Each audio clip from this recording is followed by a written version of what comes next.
5 bells. Stand by all stations. Attention, all districts.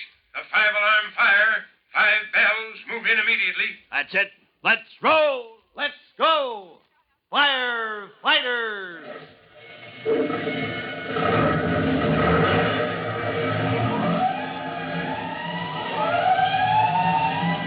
Presenting Firefighters, the true-to-life story of our unsung heroes who stand ready to ride by day or night against our most murderous enemy, the demon of fire.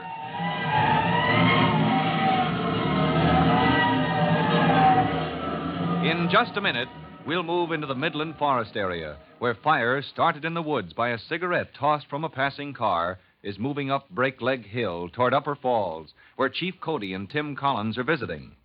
But before we join Tim Collins, we have time for this message.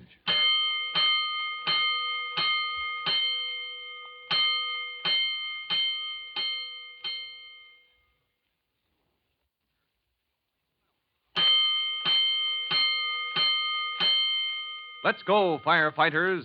Let's go to the meadow near the barnyard of Ellery Collins, cousin of Tim Collins, rookie firefighter. As you remember, Tim and Cousin Ellery have left the farm at top speed in response to the alarm of fire in Midland Woods. And they left behind them, asleep under a tree in the meadow, Chief Cody himself, comfortably dressed in his oldest clothing, enjoying his first holiday in years. Until, just a moment ago, Chief Cody was roused by a distant sound. Great blazing blisters. Who's making all that noise? It's a fire siren. Collins, Ellery. What's the matter? You gone deaf? There's a fire. All his plans for a peaceful holiday forgotten, the chief responds to the alarm like an old fire dog, but he finds the farm buildings deserted. Great blistering blazes. The car's gone. They've left me. Well, how do you like that? And as he stands in the open meadow, he hears a strange disturbance overhead. An odd-looking airplane with short, stubby wings and 4 blades whirling idly above its body drops toward Chief Cody in low, slow flight. The Forest Patrol plane. What do you know? It's a helicopter. Hey, it's coming down here. As the helicopter drops down to hover a dozen feet above Chief Cody's head, a window in the fuselage slides open, and a man calls out. Where's Ellery Collins? Can you call him out here? He's gone. Everybody's cleared off but me. His boy, too? Young Pete? He's been gone for hours. You sure of that, old-timer? Well, of course I'm sure. Pete and young Jimmy Collins, too. They went off somewhere after breakfast. That's bad. Look here, old-timer. What's bad? There's a fire in the woods heading up Breakleg Hill with the wind behind it. And that's where Ellery must have gone. Yes, and every able-bodied man in the district. But the boys were seen in that area before the fire began. You mean they may be caught? Well, get me over there, will you? This is a patrol plane, no passengers. This is an emergency. Somebody's got to find Ellery. Tell him to scout for those boys. Can you climb a rope ladder? Just drop it down here, will you? Get me over to that fire. From a hatch in the patrol plane, a weighted rope ladder drops down. Chief Cody, shabby and disheveled in his battered garments, briskly climbs the half-dozen rungs, enters the cabin of the patrol craft, and hauls the ladder up after him. Pretty spry for an old-timer. All secure. I'll bolt the hatch. Let's get out of here. I'm the district warden, Fire Protection Service. Haven't seen you before, have I? Or have I? Maybe we've met, Warden. Something familiar about you, old-timer, but Cody's my name, Bob Cody. Well, it'll come to me, Bob. I never forget a name or a face. Oh, stand by a minute, will you? Gotta check with headquarters. Patrol plane to HQ. District warden in patrol plane. Headquarters. This is headquarters. Come in, Warden. Patrol plane is proceeding to fire. I'm moving toward the fire.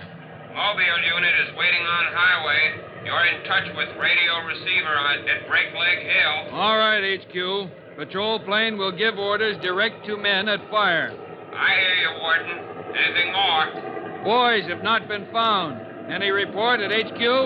No, sir. Last word was that boys were seen in woods near Breakleg Hill. Peter Collins and companion have not yet been found. Get in touch with the mobile unit, HQ. Notify Ellery Collins that his boy and companion are missing. That is all. Now, look here, Warden. You're not trying to tie those boys up with the start of this fire. No. We know how it started, all right, old-timer. Cody, Bob Cody. Bob, then. Some fool of a driver tossed a cigarette or burning match or something like that into the brush. Ought to have his neck wrung. Sure, but there's no chance of catching him now. What's more important is those boys. Look, watch below. I'll give you the layout. We've been over woods for the last few minutes. And that column of smoke. Pretty broad at the base, isn't it? No, that doesn't bother me. You see those two lines? Slicing right through the woods? I see something moving. Hey, that's a highway, isn't it? Those are cars moving on it. That's the highway. And that other long line, that's a good wide fire lane. Like another road cut through the forest. And the fire's between those two.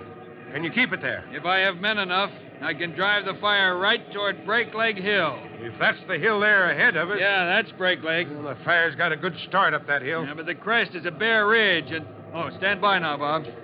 Patrol plane to mobile unit. District warden calling mobile unit.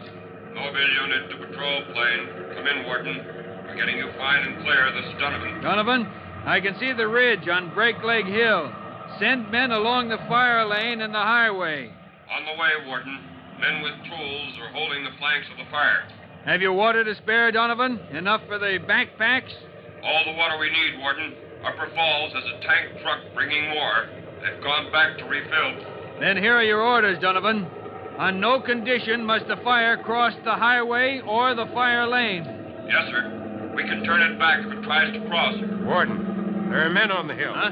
Stand by, Donovan. Mobile unit standing by. Look there, Warden. Men well ahead of the fire, climbing breakneck from the side near the road. Good. Somebody's using his head down there. Patrol plane to Donovan. Come in, Warden. Donovan, who's in charge of those men climbing breakneck? They're almost up to the ridge. Collins, Ellery Collins from Upper Falls. They'll clear the brush along the ridge. Try to stop the fire at the crest. I'll get word to Collins to start a backfire just below it. That is all. Signing off. Mobile unit signing off. Bob, how long have you worked for Ellery Collins? Huh? Long enough to know the country here? Do you know Breakneck Hill or the woods hereabouts? Well, a little. Then I'll drop you on the ridge. Are you game? Well, at least I'm able-bodied. Good for you, old-timer. Now, I'll drop you on the ridge, and you can meet Collins as he brings his men up to the top. Tell him I want a backfire. You want him to burn off that brush below the crest so the main fire won't have anything to feed on. Right. Not many I'd trust to manage a backfire, but Collins is an experienced hand. Look there. He... On that big rock. Huh? Where? Halfway up the hill, Warden. Just above the line of the fire. I don't see where you... Oh! Those two boys. Can you fly this contraption low enough to pick them up? Oh, not through those trees that overhang the rocks.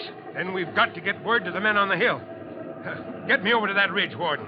We can't waste time flapping around in the clouds.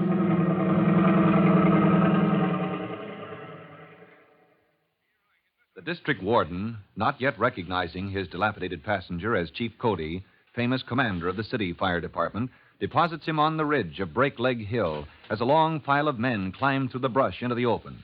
First to emerge from the tangled growth with a knapsack extinguisher full of water on his back and an axe in his hand is Tim Collins. Oh, good grief. What a hike. Wonder where that plane was going. Hello! Huh? Somebody up here already? Hello! Hello! Out of the bushes at last. I didn't think anybody was ahead of me, but... Oh, good grief. Collins! Chief Cody, how'd you get here? Never mind that now, Collins. You must have flown. I did. Huh? Never mind, I'll tell you later. Where's your cousin? Ellery's with the other men, Chief. They're almost here. We're going to clean out this brush and try to keep the fire off the ridge. I've got orders for him, Collins. But look, Tim, have you heard about Jimmy? About Jimmy and young Pete? The kids? Yeah. Well, no, they went off together this morning, but... Well, son, it seems this hill here is a great place for the youngsters around here to play at camping out. I know. Yes, this is where they came this morning, son. And they're down that hillside now. In the path of the fire? Yeah, I saw them from the patrol plane. There's no doubt it was Jimmy and Pete standing on a big flat rock. Give me my bearings, Chief. Yeah, well, take a line from the hilltop here. Yeah? Direct toward that big tree standing clear of the smoke. I'll take the axe. Well, give me that backpack, son. Right. We can travel faster. I'm on my way, Chief. Good luck, boy. You'll get them out all right. As Chief Cody turns away to find Ellery Collins and pass along the orders from the district warden, Tim crashes down the hillside. And breaking out into a clearing in the path of the climbing fire, he sees, clouded in haze, the two boys, Pete and Jimmy, standing on a great flat rock.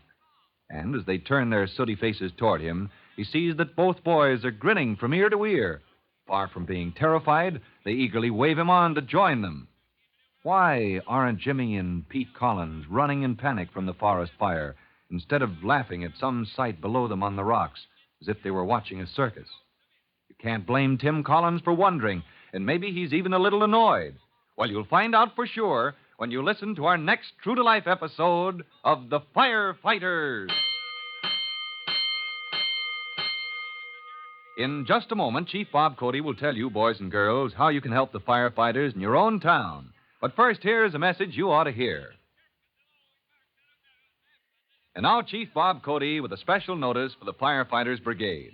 Chief Cody. Hello, boys and girls. This is your friend, Chief Cody, with a tip on how to fight fire in grass or brush. Use a shovel, broom, or rake, or some such tool to beat out the flames. And remember, swing your shovel with a wide sweep toward the fire to prevent sparks from spreading into new areas. And when that fire is knocked down, dig a trail or trench all around it, right down to bare ground. You see, this keeps the fire from coming back to life and reaching into unburned grass or brush. And you remember, fire is treacherous that way. Well, that's all for now. You'll be hearing from me soon.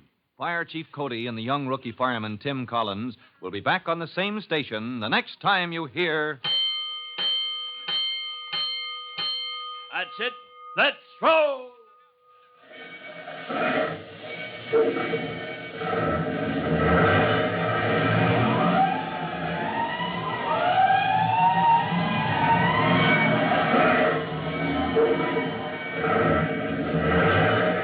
Let's go. Firefighters.